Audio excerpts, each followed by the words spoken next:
ભરૂચ જિલ્લામાં ચૂંટણી પંચની મતદાર યાદીની ખાસ સઘન સુધારણા ઝુંબેશની કામગીરી યોજાનાર છે। 4 નવેમ્બરથી 4 ડિસેમ્બર સુધીના એક મહિનાના સમયગાળા દરમિયાન તમામ મતદાન મથકોમાં સમાવિષ્ટ તમામ મતદારોને બૂથ લેવલ અધિકારી દ્વારા ઘેર ઘેર જઈને ઇન્સ્યુરેશન ફોર્મનું વિતરણ કરવામાં આવશે। ચૂંટણી પંચની મતદાર યાદીની સઘન સુધારણા ઝુંબેશની કામગીરી 4 નવેમ્બરથી શરૂ કરવામાં આવશે। ખાસ મતદાર યાદી સુધારણા કાર્યક્રમ પહેલા ભરૂચમાં કલેક્ટર ગૌરાંગ મકવાણાએ વિવિધ રાજકીય પક્ષોના આગેવાનો સાથે બેઠક યોજી હતી। હાજર રાજકીય પ્રતિનિધિઓને આ કાર્યક્રમ અંગે વિગતવાર માહિતગાર કરવામાં આવ્યા હતા।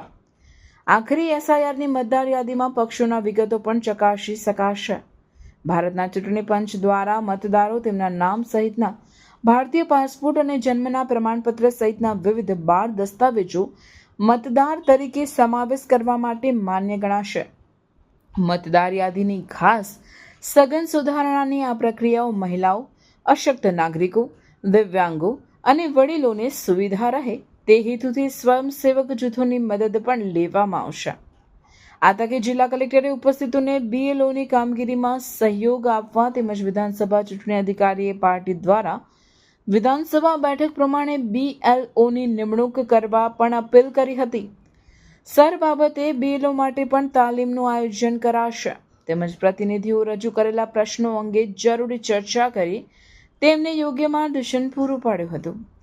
ખાસ મતદાર યાદી સુધારણા કાર્યક્રમ અંતર્ગત બીએલઓ ફોર્મ ભરવા જરૂરી માર્ગદર્શન આપશે અને ભરેલા ફોર્મ્સ પરત મેળવશે। 9મી ડિસેમ્બરના રોજ હંગામી મતદાર યાદી પ્રસિદ્ધ કરવામાં આવશે।